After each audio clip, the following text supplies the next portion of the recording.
Hello, everybody, and welcome to the Pixel Classroom Podcast. Those joining us on the live stream today on this wonderful Saturday. I hope wherever you're, it's nice and sunny and shiny here today. And for those who don't think, I am Ryan Reed. I am, of course, the host and of the Pixel Classroom Podcast here. And I've got an amazing guest here today. And we were just talking before the show, and him and I, we met. We talked online beforehand. Last time we saw each other in person, believe it or not, was about 9 years ago. And he's actually from the other side of the world. So right now, as I'm recording this in the audio version, which is just after 3:30 Central Time, it's just after 7 in the morning where he is. So this is really good, and I like to welcome my friend and fellow educator and STEM punk amazing man himself here, the one and only Jonathan Nalder. John, welcome to the Pixel Classroom Podcast. Yeah, well, this is where I get to say good morning and good afternoon. So yeah, hi from Australia. It's great to be chatting with the Pixel peeps. Do you have like a name for your audience? That's actually a good point. I do, because I was just talking with some friends of mine the other day who actually were with us back in Mobile 2015, and they said, "Well, we're just your subscribers," and I'm just like, "Yeah, but you're right. Maybe we should, maybe we are the Pixel peeps or something." That's an interesting question. Yeah. Run a poll. I don't think I'd vote for Pixel peeps myself, but that's a starting idea. Since we've joined the Teach Better Network, I think I'll post that later on Circle and say, "Hey guys, we're looking for what are the followers like Josh Stanford's is, the aspired lead." So he says, fellow, aspirers. And I said, actually, that makes sense, because we're all aspiring to be something. So that's Pixelers. I don't know. But yeah, no, it's great to chat again. As you mentioned, Mobile 2015. And I think back to a lot of the great educators that were there who are still, still out there with great practice. Amazing projects today, but we could probably spend the whole time just reminiscing about what was the mobile technology that we were all on about. Yeah, I know. I remember someone had like the very first like Alexa unit. Oh yes, I remember that. And that was the first time I'd actually seen. Oh, you can just talk. That kind of technology.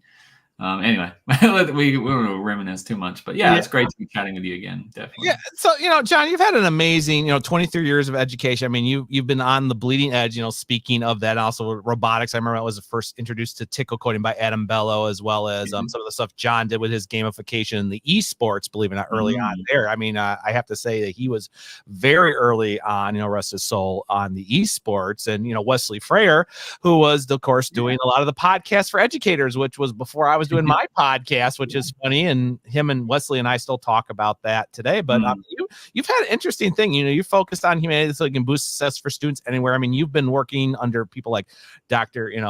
Puteria from the SMAR model, which some people have argued still today, like, I love the SMAR. Yeah. I don't understand the SMAR, or it does have its point in it. So, and then such as the Future We community would and everything with Professor Stephen Heppel. I mean, you've had quite the career. So how did this all come together? I mean, you're a speaker, an ISTE keynoter, everything. I mean, you're down in Australia. You've been here in the US, Canada, China, parts of Europe, and even Asia. I mean, I don't know where to start with somebody with quite the resume like you.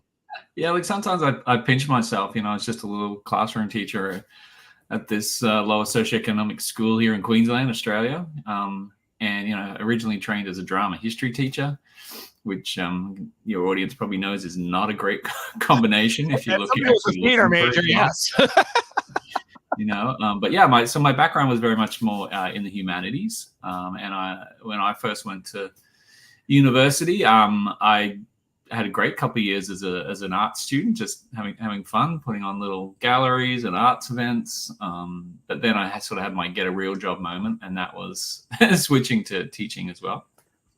And I absolutely love the opportunity to work, working with students, constantly, surprise and inspire you. But that sort of sense of the humanities, I guess, is something that I've carried the whole way through. And for me, it links in with student agency and having that real hardcore empathy for, where students are at. I got to work as a learning difficulties teacher. So I got to do a lot of really explicit instruction, which, is one of those pedagogical trends that kind of comes and goes. At the moment here in Australia, it's kind of on the rise again. People forget that you need a bit of everything. So for me, being that learning difficulties teacher and learning how to really structure and scaffold chunk learning was really good for my, I guess, toolkit. But it's, like everything in pedagogy, no matter what we talk about, you need a bit of this, a bit of that, etc. So and then I had this, interest in technology. I saw how just little things like cheap digital voice recorders, we're going back into the, the 2010s. I remember the digital record. My own son was saying, "Dad, we should get the one digital recorder." I'm like, Tyler, your phone has more power than that. You want me to go on the Walmart and pick one of those things up? It's like, you can do the app for free. Yeah. Look, it's hilarious to think now, but the fact that a voice recorder or a tape player could be digital was actually pretty transformational with the students I was working with, because they could just instantly hear themselves back. There's none of the waiting for, these are the kind of kids, mainly boys, who, if they had to wait 20 seconds, well, to rewind a tape to listen back to their recording so they could check their accuracy, you're probably losing them at that point. But that instant replay, even just something like that, was groundbreaking. Right. Exactly. Yeah, but it just got me thinking this kind of technologies, and then we got some early iPod touches and some little laptops. It really showed me that it could help them be independent of me as a teacher. Right. They could record themselves and listen back a few times. They didn't need me being there the whole time to give feedback. And then same with the other devices, just empowered that a lot more. And then I just started reaching out and, early days of the internet, thank goodness, and just found other allies, so Tony Vincent was also, pretty huge. Yeah, Tony's been on here. Him and I think we're talking about this last year too when he was on us too. Yeah, right. Like he was the only other person in the world I could find who was using little Palm handhelds with, actually in schools at the time. He was doing some amazing stuff. So yeah, it was really just finding other allies and people who are willing to take those risks as well. And then that, there's this interesting little network, people like Professor Stephen Heppel, who, I'm not sure how well he's known in the US, but his research around student agency and things like the Learnometer, which is basically testing air quality in classrooms, right, as a way of improving grades. You can almost give kids an extra grade level if they have decent air in the classroom. And we're talking, not heaps of carbon dioxide. Everyone breathes out and then everyone gets sleepy and their brains don't function at capacity. Just lots of simple things like that. His research is pretty amazing. But people like him and Dr. Ruben Putendera, Dr. Larry Johnson, they're just people that also recognize, you need to focus on this technology. Like, this is the time to be trying it out and talking about it and sharing. And so that, I guess, that common link, and you would get this yourself, and probably many of the listeners. You seek out those those people, right? And it's always egalitarian. Like, it doesn't matter, if they're a professor or whoever. If you've got that common, we're trying to do the best for students here. It's interesting too on the connections too, because after I went to your session back then, and I had been following Tony up for about 2 years. We had been on our one-to-one iPads back then. In 2015. I took a lot of your models to create, like you said, recording and doing it, which became a very to me, because then not even 3 months after our conference, they cut things away, and me and two other people, we lost our jobs in the middle of the start of the school year. And luckily I went to a school and they said, "Oh yeah, we're thinking of developing this and maybe trying to get the kids a little bit more of a flip or kind of a blended class." I was like, "Oh, I'm your man." And I was there for 2 years, and then we had another budget cuts. Then when I went to my new school, my division leader at the time was doing that with the blended, had to record it and everything and the setup. So I just basically jumped in, and everybody's like, well, that was amazing. How did you hire this new teacher who knows how to function all this?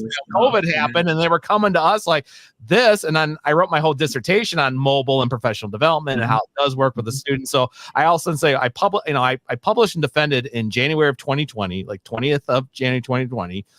You had the COVID shutdown, and my dissertation had just gone live on ProQuest as an open-ended piece tier. I think I had about 50 teachers from, believe it or not, Australia to Asia saying, hey, how did that work? How did that work?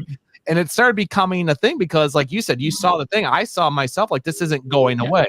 The difference was, of course, is how it's been used. Now, some people want to get more traditional, but they still want to have that. Like, let me record the session and for the lesson, or hey, go watch that video on this part of The Great Gatsby, and then let's have our think, pair, share written old-fashioned way. So a lot of that blended has not gone away, and now it is how we've connected very much to it. I mean, you were there too on some of the early levels, and I thank you for introducing me to some of those modules as well. It did. It got bigger as time went on. Yeah, definitely. And we get a bit frustrated sometimes if you're an early adopter at how long sometimes it takes for education to change. I mean, I've sort of come around to the view that we probably don't want education to be constantly changing too fast. We've got a pretty special responsibility in safeguarding what is the best practice, and eventually it does kind of filter down. It can be frustrating that it takes so long, but I mean, COVID online learning was a bit of a booster, I guess. But you can, I can definitely see a lot of those practices that teachers who might have never touch things like just pre-record some things and flip the classroom a bit, but now it is actually pretty standard. So there's a lot. There are wins there to celebrate. Right. As I say, out of everything we do, learn out of situations and tragedies. And it's really interesting too, because like I said, when you were doing some of the early talk, like I said, I think it was like maybe a year or two later, I think I was following you back on the old Twitter and some other stuff, but you were talking about a lot of the game design and where esports were going. And I had a classmate, and he swears by esports. He's great. Okay. Then I got into, when I went to my new school, we got a new teacher and they wanted to start esports. Now they've completely transformed what was once my old room into an esports room. And part of me is like, boy, I'm so mad I left it. But I'm like, I thought of you, and I thought of Wesley Blair, and I thought of James. And I'm like, God, the three of them would just like come together and just be like, wow, what could I do in this classroom? He's like, so how did you notice that with the esports little area for that part? I mean, being as popular. I mean, I remember too in 2015, it was in the middle of the soccer championship, and you were checking your stuff with I got Belgium here, and I say, hey Ryan, who do you watch? I'm like, go France. I don't know. yeah. I guess when you like that, coming back to that humanities beginning for me, it's kind of like my North Star. And you might be thinking, what's humanities got to do with esports? But that sense of play and games. Anytime in, so my field of education, schools can be pretty dehumanizing. We probably don't want to spend too much time talking about this, but it's a system. It's a mass system. And most teachers would have to admit it at some point in, their career that we have to be part of maintaining a system that does dehumanize, takes away individuality. It kind of has to operate at scale. But so basically for me, it means any little opportunity where you can bring some of that, playfulness, etc. So if I see, esports is becoming a bit of a thing, then I'm like, okay, I really I want to give that a little bit of a push and bring back as much of that sort of playfulness, I guess. Now, obviously, esports has evolved to a pretty sophisticated place now, different leagues and sort of in some senses, a very real career path that students can go from school into employment. Obviously not many may have the skills for that level, but there's a bunch of other things, the teamwork and all the other skills that students learn while they're doing especially team esports that are brilliant for their development as well, whether they end up in esports as a career. What do you got there? What are we looking Yeah, I at? was bringing up the Intel little part here, and they were talking right here about the esports. Those who are in audio here, I brought up the esports and educational benefits pieces here that Intel did actually earlier this year for the 2024. Yeah. They're talking right here about how it offers strategical learning, skill building benefits, like you just said, teamwork, and I think that's very interesting. There was a former teacher I knew that he thought that he could just do the gaming like Minecraft, which does require team building and so forth. Yeah. But what he didn't understand was there was a competition ed, but he had no way to work on those developing skills. He thought that maybe you just throw the kids in there and you try to plug it into the curriculum. Maybe it'll have a point. And I'm like, yeah, but that's not how the basics of even gamification work out. There's still it's like me. If I have the kids play Monopoly, it's because, we just talked about investment and money handling and when do you pay your bills and what do you know when to invest, when do you know to sell. So even though it's built around Monopoly, those same skills are not only in the classroom, but very real life here. And I think like esports, like I said, there's team building, strategy, there's stuff that goes for the careers. And I think when people just kind of just throw it out there thinking, oh, that it'll just fall into place. Like, well, yeah. If you don't just at the age of 5 say, all right, kids, it's soccer, kick the ball into the goal. I'm like, well, maybe not all the kids can kick in the goal. I can remember as a guy playing soccer until I was 14. No. I scored at 7 and I scored at 14. 7 years apart. So that tells you right there, either I needed to improve or maybe something else needed to happen. But I think if I think of those years, those were coaches that helped us strategize and how do you score a goal? When do you open it up? Yeah. There's definitely a bigger piece of work there around. It's even things like how do you deal with disappointment when you lose, that sportsmanship. And the esports programs I've seen really succeed in school. We have a great one here in Australia called the Fuse Cup. That many schools uses their league, and it's just as much about developing those interpersonal skills. They're exactly the ones that if we want to start talking about the future of employment. There we go. They're definitely. I'm like, I've heard of Fuse Cup. I think I have it here. There we go. Yeah, right there. Yeah, there you go. I might tell you a little bit about innovation sports, which is I guess our STEM punks version of doing esports. And those on the audio, that's what his shirt is. It's STEM punks, which is really a cool little shirt here. So it's STEM punks now. Before people start thinking why are you STEM punks and not steampunks? Well, it's because the company actually tried to trademark steampunks, but it's such a generic term you can't. But the idea of STEM, I don't need to sort of explain too much about that, probably to your audience, but the punk being that, let's keep asking questions. And I guess we kind of have that ethos. And our innovation sports, as we call it, is basically design thinking as an e-sport. Now, design thinking is something that, again, keeping that humanities thread, for me, always tried to keep that, okay, what are we designing? Let's empathize with people. And then with STEM punks, when I joined them about 4.5 years ago, they already had that as a pretty key piece. So it's been great to, I guess, build on that, and the idea that it doesn't matter what we're doing, we'll always go through the six design thinking steps. Might be across a day with students, whatever the topic is, whatever we're learning about, we'll go through that process. And then, when it came time to put together something around gaming and esports, innovation sports is basically the 6 steps, but in 45 minutes. So we have teams of kids. Somebody who does block schedule. It's like, okay, I got an hour. How do I teach them steps 1 and 2 of the 4 C's, and then the 7 C's when we did like digital lit for my 3D prints for for my perler beads here for the understanding, like here's how we design it. How do we add each one of those steps? Then how do you do your counting numbers? So when that was all done, it's like it's the 7 C's because now you're collaborating, you're computing. Like how does this work? And then how does the color work? And then it's like, well, I don't have that color. Like what's the next step of the color? And I got to do that in an hour. I mean, in a way, it's just scaffolding. But, there's a lot of schools we find here in Australia where obviously kids love Minecraft. They'll have lunchtime where kids just descend on the computer lab and go crazy playing survival mode. And schools are like, oh, this is not kind of, it doesn't seem educational or, and then, oftentimes something will happen and they'll end up banning. Ends up getting banned from. Right. Yeah, no, sorry, that's a different. Yeah, I was like, wait, that's not the right one. I was just popping that up. There it is. That's the one that Fuse is running, different to our innovation sports. And I guess something that we're doing that is different is not just running it as that standard or at survival mode, that standard type of esports where I need to be the first to finish the race, or I need to have one thing that we avoid is how many people that you might take out, if it's a first person shooter. The reason that we've gone with the innovation sports and design thinking as the framework, as opposed to some of these esports networks, not that their approach can't work as well, but the reason we've gone that way is, as I said, teacher who knows nothing about esports comes into the computer lab, sees the kids kind of slaughtering zombies or each other, and goes, no. And we've seen many schools where Minecraft will get banned.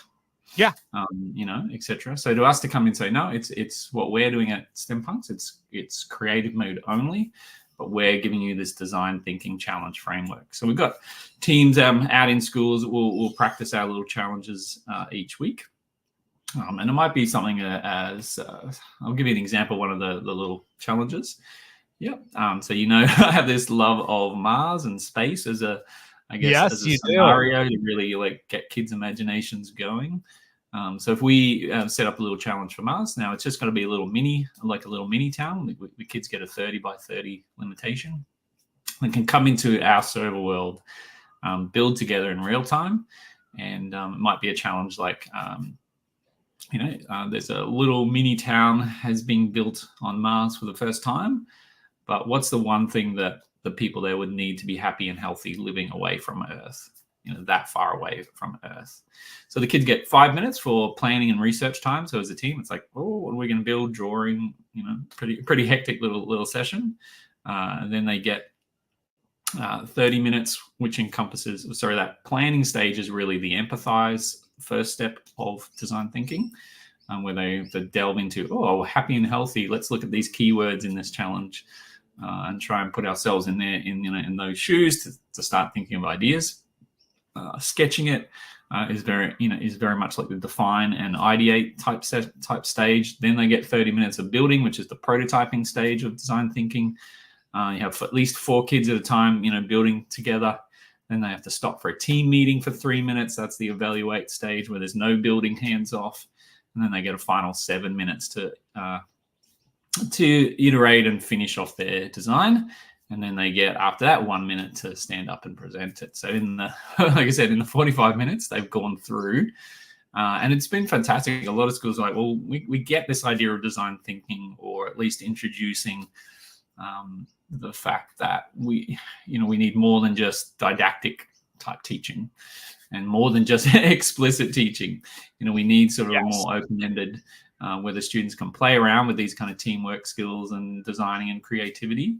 And so design thinking gives you that structure, and you can run through that weekly. Like I said, here's a new topic. Now, I mentioned the Mars one, but you can come up with topics that match just about any curriculum area. And of course, we also map them to the SDGs, the Sustainable Development Goals, as another way of linking them back to that sort of real world, big picture problem solving.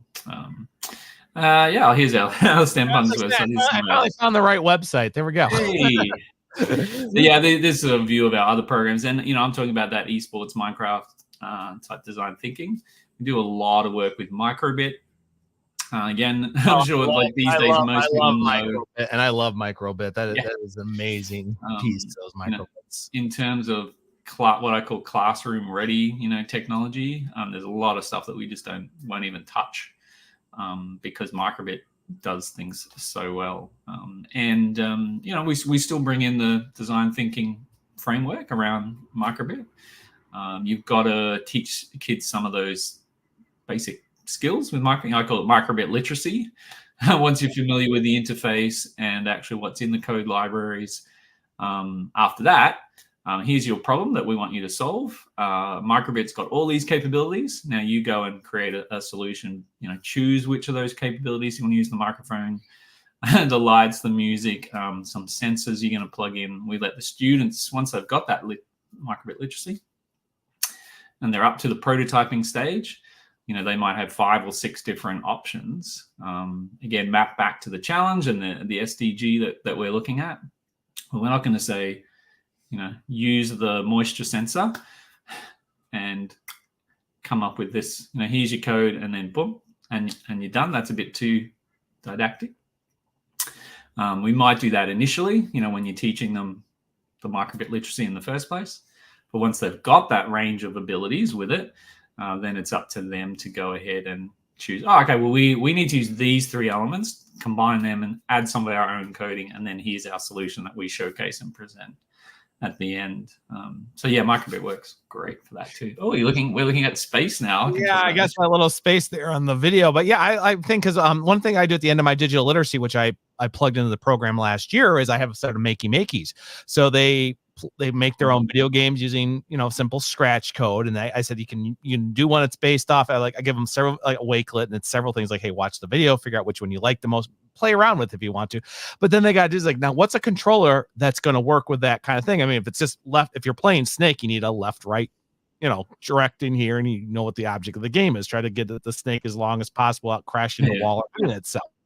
But they have to create a controller that works that. And then sometimes like, well, I don't get why that's working. It's like, remember, you have to have a conduct. You have to know, it's got to be grounded like a regular real wire. And they're like, oh yeah, I learned that in Miss Gabriel's class about how the wires had to be grounded for a connection. And I said, same story. And then they go and design it. And then they'll go into Canva, make a game controller outlet kind of template design, and they'll go ahead and we'll print it out, we'll cut it, we'll get out the cardboard and everything. Then they got to connect all the circuits, and they got to make the game work. And then when it's all done, depending on the size of the classes, we then have the kids just go around. We just like say, like, go play the game. Who was the best controller? What was the best game? And sometimes we might have like 3 versions of Flappy Birds, but they may say, hey, so-and-so's was the easiest. I mean, I was able to just hold here, hit this, and no, I lasted longer versus the other 2, which the controller worked, but I hit the pipes is barely after 2 seconds. I'm like, there you go. And then we kind of develop that design from there. And then they save their games and it's on their accounts and they're good to go. Yeah. Wow. So many different cool elements in there. Yeah. And that's really the thing, because you're talking, I mean, the one thing you were talking about, like you said, the Mars, which is a very big thing for the society and everything. But what about the pieces here? So going on to that collaboration, yeah, you got the Minecraft, you got that, but you've done things with co-spaces. Now, I've gone into co-spaces. Amanda Fox will, regular thing. I do. I have several merge cubes downstairs. We pull out. Yeah, awesome. Yeah. Still use them all the time. But how does that scaffold and transfer? Because now we're in the AR VR, which is definitely something that you've been a huge part of. Believe it or not even 2 weeks after mobile, going back 2015 again, we had a professor came doing gesture, and we had VR control, and we actually had to play music or move by using a glove, a VR glove. Oh wow! Hands correctly, and we had to match it with the screen. So it's like, even though we were in real space, and then he'd say, "Okay, challenge. I want you to go." He's like, "I want you to go back 6 rows and try to do the eggs," and then he put it on the projector so we could still see it off the computer. And then we had to readjust it, and then had to do it. And then I had one. She got on. She was like, you thought she was in a concert hall. Me, I was like, I'll try to do chopsticks. And it's like, no, wait, no, I'm moving my hands. I don't, But it was, but he looks at me. He goes, you see, Mr. Reed, the hands are not doing it. It's just like anything. You can't feel it. So you need to get yourself something to put a piece of cardboard in front of me. And then I was able to actually feel it around me to get that understanding. And it was hugely improved. It was hugely improved versus the other one. It was muscle memory to her. And the one guy, he knew piano, but he said himself, he needed something in front of him to get that, that gesture theory. Yeah, interesting. I have to physically touch something, even though it's in a artificial environment. Yeah. And this is a fascinating period we're going through, the Apple Vision Pro and all this introduction of stuff. Oh, yeah. I was going to say, we have been using, co-spaces with the Space 2101, those STEM camps. Oh, there's Susan. Yeah, I was about to say if I can get her up there. Susan Kilrain. So it's been like an absolute career highlight for me, having this love of space and then obviously of education, and then the program that STEM Punks was able to put together, these sort of international 5-day STEM camps. And I got to work with people who've actually been in space. And most people don't realize, it's only just over 650 people have ever been to space, right. Only 2 Australians.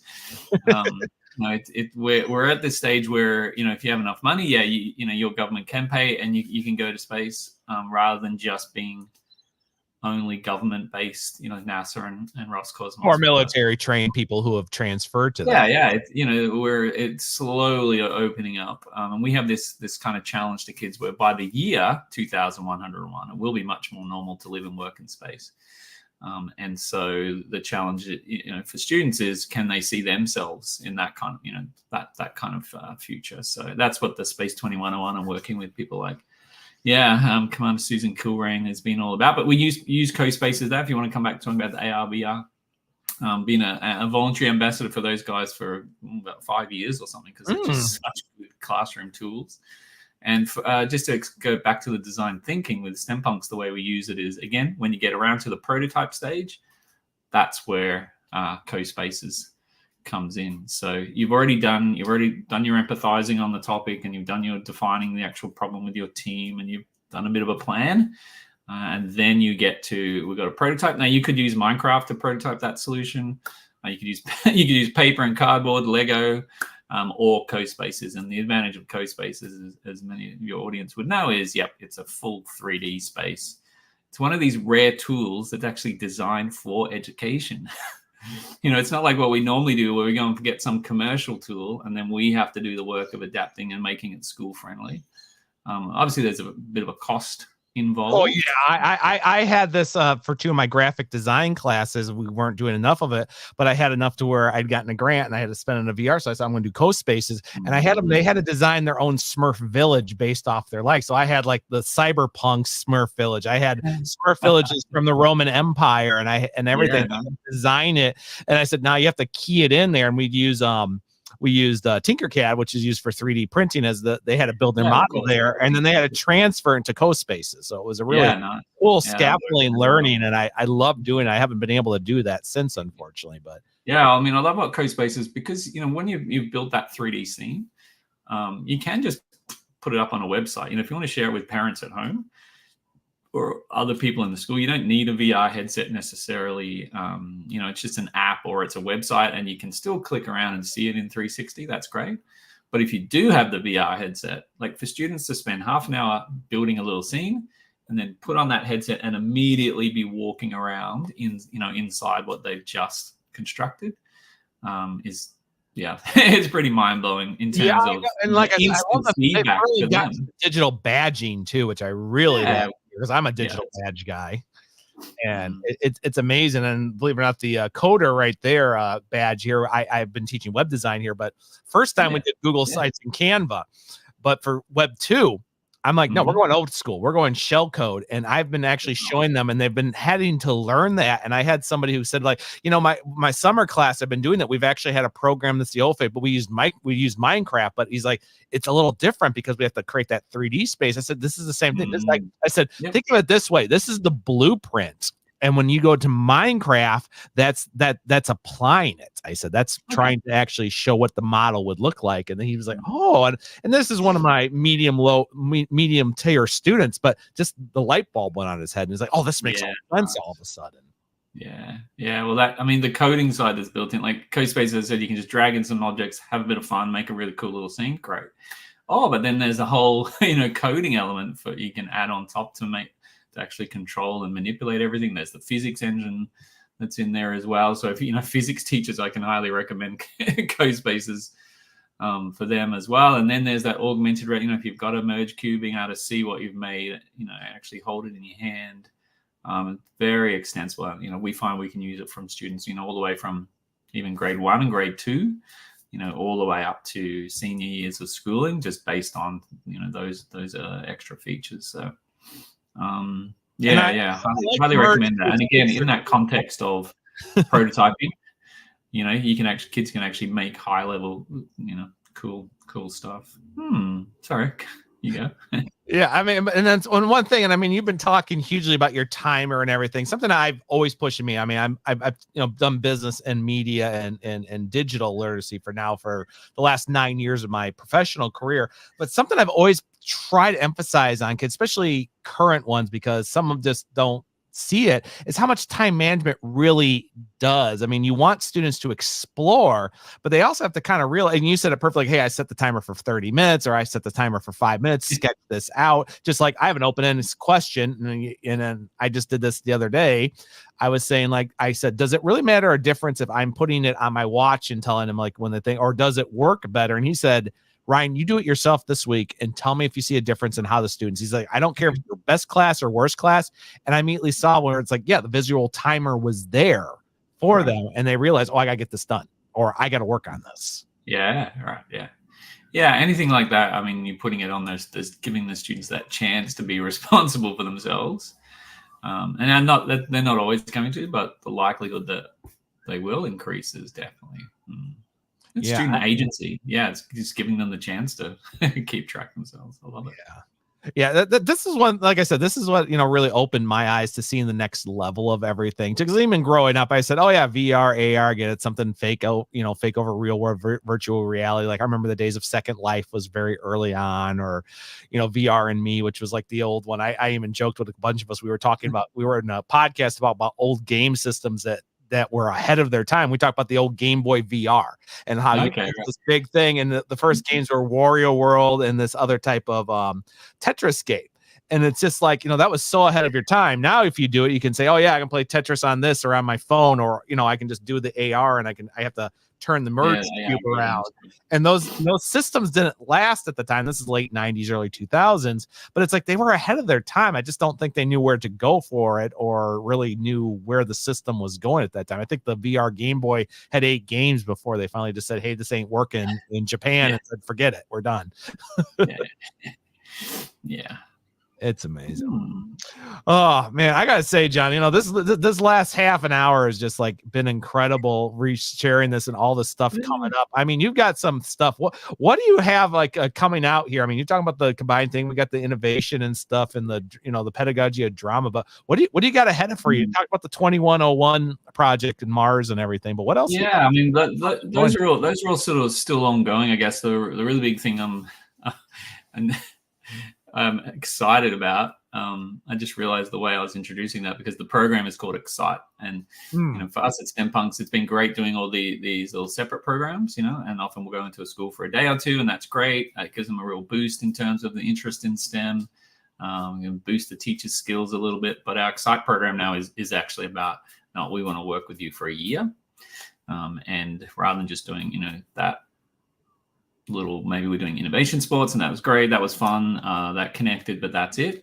We'll do at least 4 main programs across a year.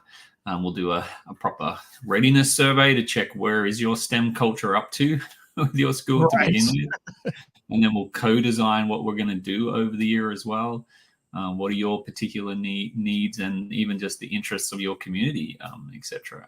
And then plan out that full, I guess, year program. And we've started that in places like Papua New Guinea, right? So, again, you talk about your the amazing journey if you put yourself out there in education. I was actually born in Papua New Guinea, believe it or not.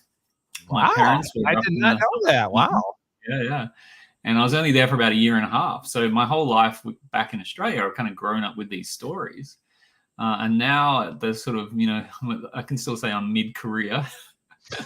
I actually got to go back there a couple of weeks ago.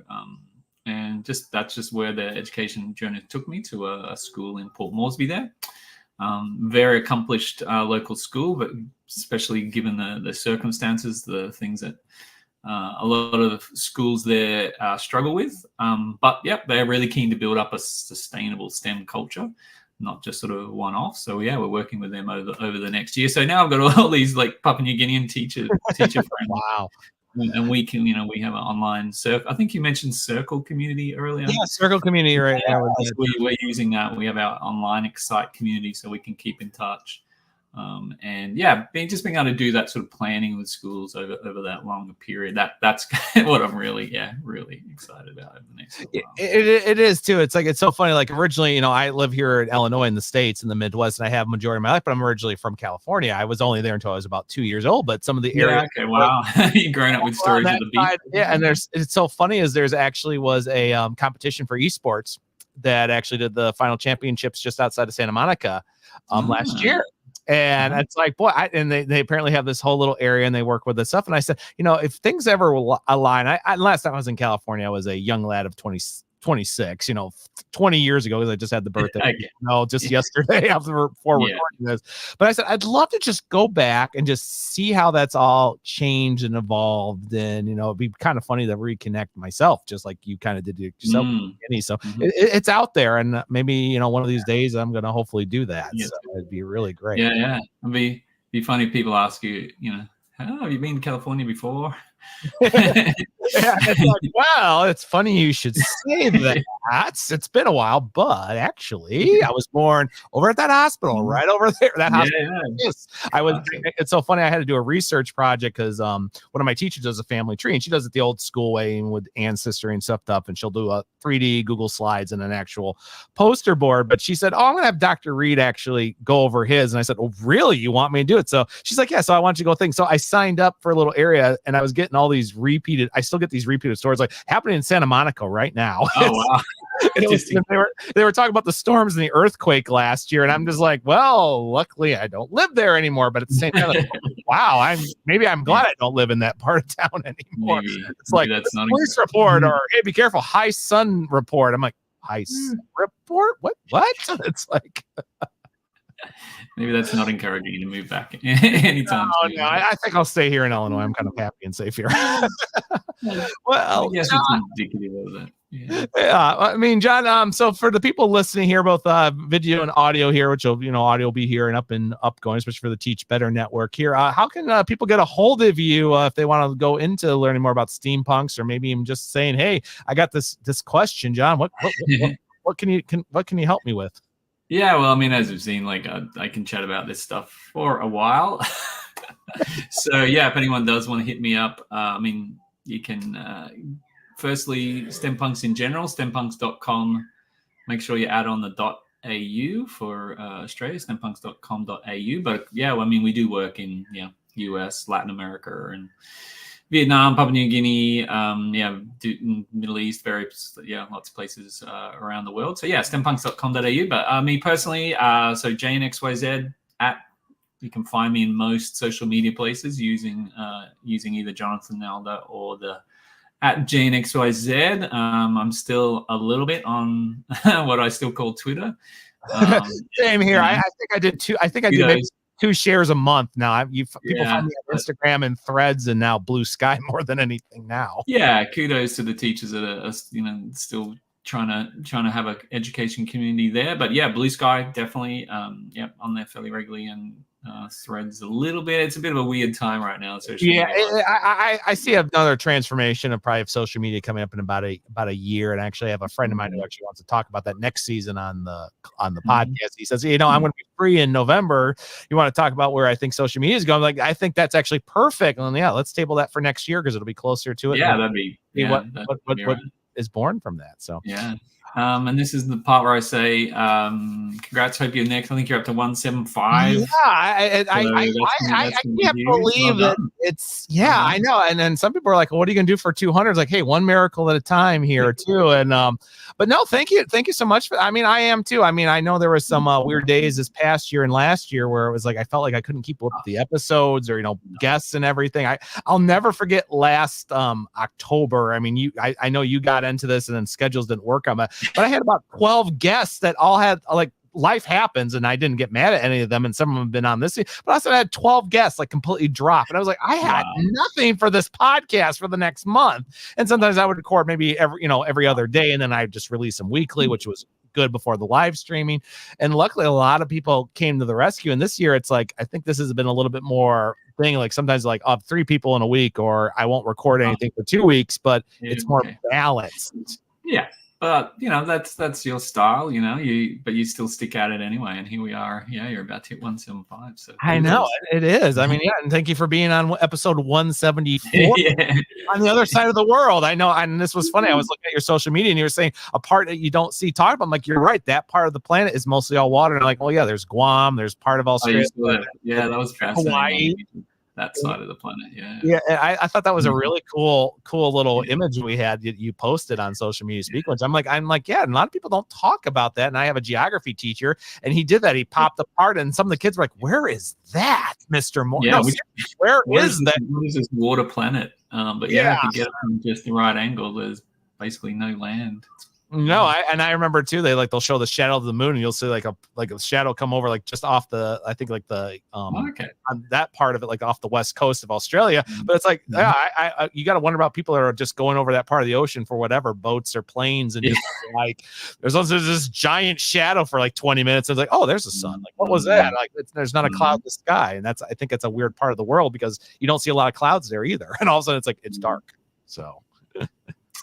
Yes, well, thanks for having me on from down under, and yeah, I'll be listening to the next one as well, and we'll keep in touch online. Yeah, I think that's great. So thinking in, and then thank you so much here, Jonathan, for being on us to the Pixel Classroom podcast. Thank you for the various people here I saw popped up on between Facebook, LinkedIn, and anything. I hope we had something interesting. And for our audio listeners, like I said, if you want to go ahead and check out Steampunks there on .au. I've actually taught this to my is that slugs mean different things. I even threw one out there like, what? And this is funny. I used Australia. He's like, what does AU stand for? He said, Austria. I'm like, no. And they're like, Alaska. Like, no, that's Australia. And then the kid went, oh, that makes sense. AU.